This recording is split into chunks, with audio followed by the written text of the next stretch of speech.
Hello and welcome to Chronically Overdressed. I'm Christine, the Glambassador.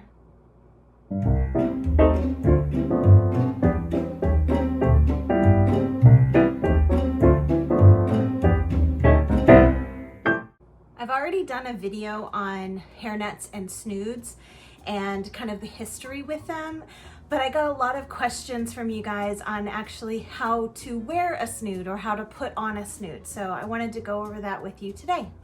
As I talked about in my other video, snoods are a fantastic way to kind of wear your hair where you don't really have to style it so much. It creates the style for you. So the one thing is that you do have to do something with this top portion of your hair. So however you decide to do it, today I just did it in my typical 1940s style. You can see my video, the 1940s half up, half down hairstyle. It's the exact same thing. But you could do victory rolls, you could do a poodle, a half poodle. There's so many different ways that you can do your hair. You just want to make sure that you're kind of separating this, right about at the ear and all of this up front. You can do whatever you want with it. And then just leave the rest of it down so it can be stuffed into the snood. So I have two different kinds of snoods that I typically like to wear. I have these lighter knit kind of acrylic yarn, and then I have these thicker, these are actually hand knit snoods here. And you can see that they're a little bit smaller. They hang down a little bit shorter than these acrylic ones. So if you don't have a lot of hair, these acrylic ones might be a bit too much for you. And so if you want to get something that's a little bit smaller like that. And then I have the kind of the basket that goes around and ties up that way. I have a couple of those.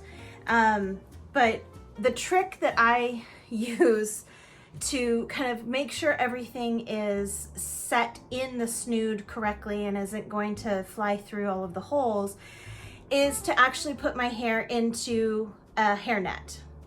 So this is just a regular size hairnet. That's the Jacko net, the regular size. Doesn't even really matter what color it is because it's going to go underneath the snood anyway. But this really helps to kind of keep all of your hair in one place so it doesn't kind of squirrel out of the little holes of the snood. Now if you don't have a lot of hair, or if you say you didn't want to set your hair's just straight, it's going to create a lot of volume down at the bottom. So you can absolutely use a hair piece and kind of stuff it in there. And you can still use the hairnet to kind of gather it all together just to fill out that snood a little bit more if you want to. If not, it'll all just kind of hang out at the bottom, and that's fine. Okay, so the first thing you're going to do is to take your hairnet and just gather all of your hair. It doesn't really matter if, so the little ends here of the hairnet, it doesn't matter if it's on the sides or on the top. It's whatever's comfortable for you. So just gather it all up.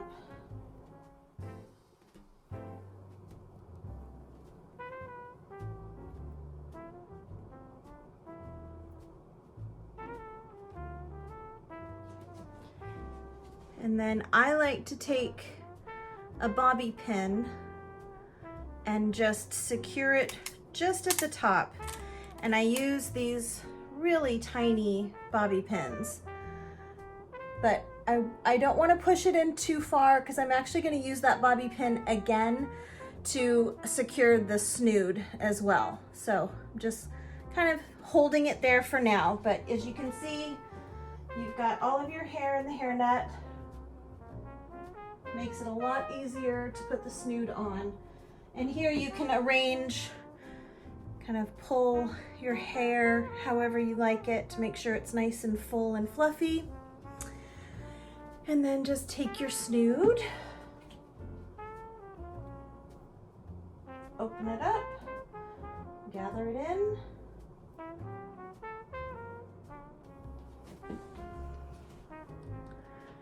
and then I just have to find that little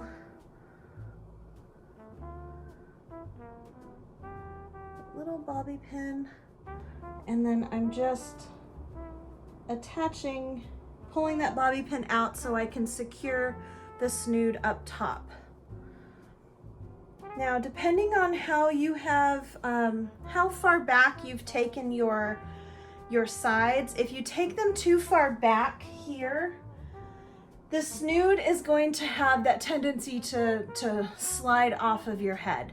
So you want to try to get it like right at the tops of your ears, or even a little bit closer, and you can bring the snood in just a snitch there. And the farther it is, the closer to your face, the less likely it is to slide off the back of your head. And then you can absolutely take a bobby pin and just slide that right into the side. You can stick a bobby pin in there if you feel like you need a little bit more security, but it's not necessary, but that's it. And then you can just kind of fluff things out. But that's it. It's super simple. The hairnet going on first really makes a huge difference for me. Just makes everything easier. I don't get the hairs kind of, you know, scrangling out of the, scrangling, is that even a word? out of the snood. And it just keeps everything nice and protected. So the great thing about snoods and hairnets as well, that don't regulate them just to bad hair days or days that you haven't actually done your hair. They actually will help to preserve your set.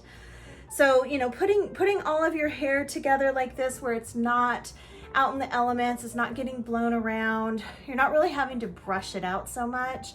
This will help to preserve your set for, you know, a few more days. Obviously you're going to be doing the front top, but you know, that's pretty much always going to be done no matter what. So try it out. I hope it works for you. Just get yourself a couple of hairnets.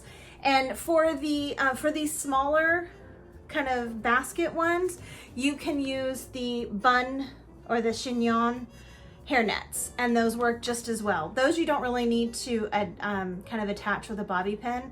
You just stick it on and then kind of gather your hair with the basket and tie it up, and you're good to go. So I hope that was helpful. Please make sure that you like and subscribe. It really helps my channel to grow, and I'll see you soon. Bye.